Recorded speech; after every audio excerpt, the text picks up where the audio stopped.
Hey everybody, this is Paul. This is going to end up being a Doordash video.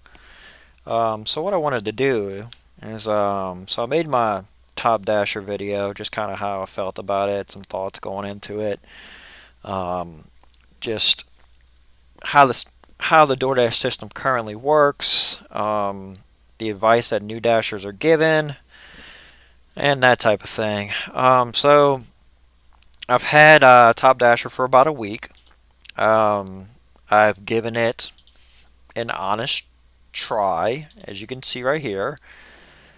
So this is the amount of money that I made this week, $832. I went 30 hours. I did not try to manipulate my ratings at all, as you can see here. I will explain why there is a drop in my acceptance rate. Um, I've had, I don't have my app open, but it's this number right here. When you click on it, it shows you 107 orders that I've taken over this period of time. So I didn't get Top Dasher and just start rejecting orders. I gave it an honest shot. I tried to maintain my ratings, but I have to, I guess TLDR, the entire video is, it's a flawed system. There's some very bad flaws. I don't know how bad the flaws are, but they're correctable. So I guess I can go over the first things first. So whenever you don't have Top Dasher, or the first thing everybody is told is that having Top Dasher, you're just a moron. If you have Top Dasher, you're a moron. So this is what every new person is told, and this is what they go into the system doing. I mentioned this in the last video, and I went over why people say that. So what I wanted to do is have Top Dasher in my area of Louisiana, specifically Southeast Louisiana, not California, not wherever these people are at, and see what's the difference. Did I make more money with similar hours? Did I make less money? So I guess let's kind of see what's going on here. So if you're looking at this screen, it actually looks pretty decent. So if you're looking at it, I made $832.94. That was my starting mileage. That's my ending mileage for the week. There's the total mileage, and then earnings per mile is $1.25. So that seems pretty good, actually, when you look at my other numbers here, actually. When you look at these numbers. But you have to remember, these numbers, I wasn't cherry picking. I was trying to get Top Dasher. Okay? So to even get to this 125, I had to deal with this. Okay? Now, what I'm kind of tempted to do is to tank my acceptance rate, and I'm going to explain why. As it stands right now, my earnings per mile is $1.25. What problem I'm seeing is that there's literally only one benefit to having Top Dasher, and that is anytime scheduling. So what that means is basically during the summertime, a lot of people noticed a slowdown. It was very, very hard to get into the system. The areas became very saturated with drivers, and I'm wondering if this is DoorDash's response to cherry pickers, is to just flood the zones with drivers. And they have to be doing it on purpose. Because one thing that we did learn, so if you look at DoorDash's stock, they did do their earnings report. One thing that we did learn from their earnings report that makes me think they're manipulating their own system and trying to get rid of cherry pickers is they stated that, so the one thing that everybody had been assuming all summer, like a lot of the market, okay, we're going into a recession, so people don't have money to spend, so that's why DoorDash is slow. Well, when we looked at the earnings report that came out on August 4th, they specifically said they're up 15% from last year in demand. The different types of orders, maybe lower paying orders, they're not ordering as much, obviously, but customers, the demand is up 15%. But for some reason, you couldn't log in and get schedules. And I think what's happening is they flooded the zones in high peak areas So like for example, right here, if I go over, and I can't tell if they did this on purpose to punish cherry pickers, because remember what I told you in my last video, you'll have somebody reserving a schedule for 12 hours, and then literally cherry pick orders during that entire period of time, so they might end up taking maybe 1 or 2 orders an hour when somebody new would take, like, say, 10 orders or whatever, you know? So they they flooded the zone, and then people couldn't log in. So that's one thing that's the only conclusion that you can draw from that, is that the demand was up, but there was no schedules available, which tells you that they flooded the zone. And it was pretty obvious when you were out there just kind of doing it. It's just like, wow, there's just a lot of people, just 5 dashers lined up at the same restaurant kind of stuff. So either the word got out that, hey, you can make easy money on DoorDash, not mentioning things like, you need a specific type of car, and it's kind of hard to break even if you don't, if you come and try and do this with a beater, messed up car that barely gets any gas mileage, you're not making any money at all. So why do I say it's a flawed system? So the flawed system part comes in on what it takes to maintain Top Dasher, to maintain these stats. So what I noticed immediately was the orders where the mileage was greater than the base pay amount, like the amount that they show you. So prior to having Top Dasher, it was extremely common to see the things that everybody mentions. Oh, the 10 miles for 250 kind of orders, those types of orders. Those vanished. Those are gone. So that's one good thing. What they were replaced with was, you were put at the top of the pecking order of the priority list when it came to orders that are just no tip. They're flat base pay. So the types of orders that are $3.25 for 2 miles, $3.25 for 3 miles. It became a very large amount of, and it's got to be that the system is specifically set up like this. The base pay was normally, the base pay plus maybe a tip plus a hidden tip was always higher than the mileage. There was maybe 2 orders out of 107 where the mileage was higher than what was shown there. So that seems to be how the system's set up. It appears, from what I can tell, going by my math here at what I was looking at, and this $1.25 pretty much does sum up Top Dasher. This number is set on purpose. That number right there is set on purpose, because every single order that I came in and like dealt with, like every single order that I had was almost to the dot. The base pay, or maybe the tip included, was always about $1.25 per mile, one way. It was never really. I did get a few. I would say maybe out of 107 orders, I got maybe 20 orders that were like, say, $2 a mile, $3 per mile kind of things. But even the $3 mile ones, those were like shop and delivers. There were some that were, and it depends on where you were. There's certain areas around me. There's a mall by me, close to me, called Lakeside. It's in Metairie. It's in this area. Well, it's kind of hard to see on this thing, but it's in this area over here. If you were close to that as a Top Dasher, you got hit with some of the most ridiculous orders I've ever seen. Out of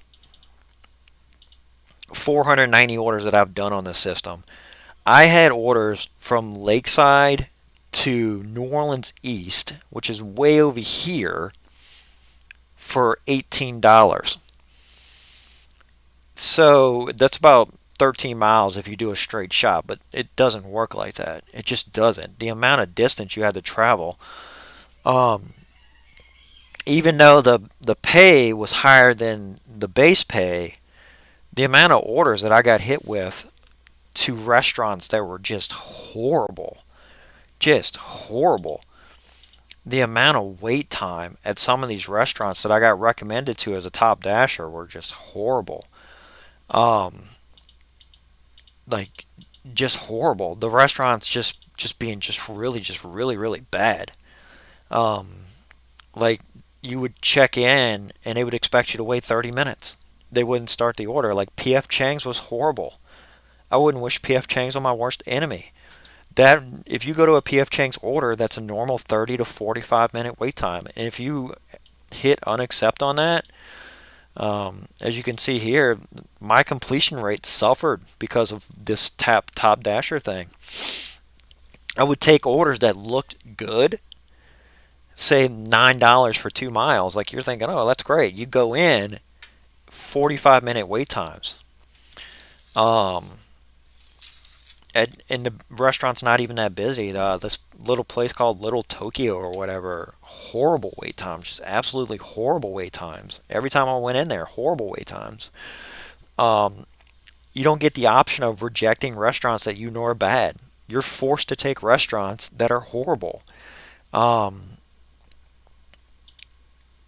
and then the biggest benefit of having it is anytime scheduling. If I'm in Slidell, for example, at 8 p.m., for example, maybe it makes sense. Or maybe if we're in a recession, or maybe if we're in a slum or slowdown, it makes sense. But this is the map that everybody sees. I'm not seeing some kind of special map as a top dasher right now. So my question to DoorDash, what is the point of top dasher?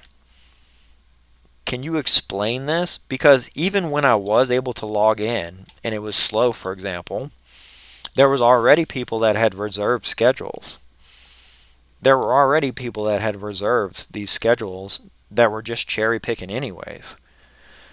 Um, I can't figure out the actual point of top dasher because it says you will get high priority on top paying orders. I did 107 orders straight basically, give or take a little. There's a few rejections in there because I was at 96%, for example, but I gave it a real honest shot. Can somebody at DoorDash please explain what is the point? Because if I had been cherry picking, as I've seen other people do, this number is up closer to 160. This mileage number is much lower. Um, this stuff with just not allowing like customers not tipping whatsoever, it's you end up like you might get top priority on an order and then it gives you a $3.25 order for 1 mile that takes 15 to 20 minutes to finish. That's $3 for 20 minutes of my time wasted. Like you know how long these orders take. Why are these not filtered out of the system? Why aren't these given to somebody else so that they can fight over them? Like why are those orders even remotely considered for a top dasher? It almost seems like you know that you're taking advantage of top dashers. You know that a top dasher will be forced to take that order to maintain their ratings so that they can keep getting any time. And it's a very dishonest way of doing business. The base pay should be set at 225 minimum for a top dasher. I'm sorry. The 225, maybe $2 per order minimum. This number should say $2 without me even trying. Like if you're going to have a top dasher program, then you need to just basically pay more for top dashers. Because we will take those orders. If that was, say, 425, 450 for 1 mile, kind of starts to make sense mathematically there. But right now it appears to be very, very clearly intentionally set at $1.25. And this was across 107 orders. And I can go do the math on every single order if I had to on a spreadsheet. I know a guy named Nugs has done something like that, and he basically came up with the same number, just about. The only advantage he saw was being able to log in, but he was in a non-competitive area where you're a de facto top dasher. So I guess my question to DoorDash is you have to strongly put more incentives on these orders, or I'm going to have to recommend a top dasher is pointless. Having a high acceptance rates is technically pointless if you're going to continue doing this. In my area, I'm going to keep a decent acceptance rate above 70, I believe. And then I'll have the option of going down to areas where I know there's good orders, but there's some really, really, really, really, really bad companies that need to be kicked off this platform that will pop up on my screen that are going to get rejected. Because I will never deal with some of these companies ever again. They treat dashers like crap. Like, I've never seen, like, they just treat dashers like crap when you walk through the door. Um, and it's kind of what I talked about in my last video where they think we're just taking their tips and stuff. But, like, there are some restaurants that I will guaranteed never walk into ever again. Um, PF Chang's, guaranteed never walking into a PF Chang's ever again. In my personal life and in my professional life, never walking into it ever again. They treat dashers like crap. Um, there's certain places in Metairie that I will never walk into in my professional and personal life because I saw how they treated dashers and I saw how they were actually treating customers just like straight crap. Um, so it's definitely been an enlightening experience. As it stands right now, I can't recommend Top Dasher. If somebody's cherry picking, they're they're just doing it better. The only time I can see Top Dasher maybe making sense is over the summer if it's very slow and you can't get in, and oversaturated markets, which seem intentional, as I pointed out. And then, yeah, that's about it. Um, yeah, or maybe a recession, something like that, maybe. But even then, the app itself would slow down, so you would have to kind of see how that goes. But that's kind of where we're at right now. I wish somebody from DoorDash would actually watch this, and you can look at my stats. I gave a very honest attempt, but this is the results. Almost the exact same mileage as before. The pay is higher, which I'm happy about, but the experience with this right here, this 639 miles right here, was far, far better than this. Because the restaurants that I had to deal with to get that right there, yeah, the pay looks higher, but it was just horrible. Just absolutely tremendously horrible experience. Um, I'm not sure. These restaurants have got to be rated low.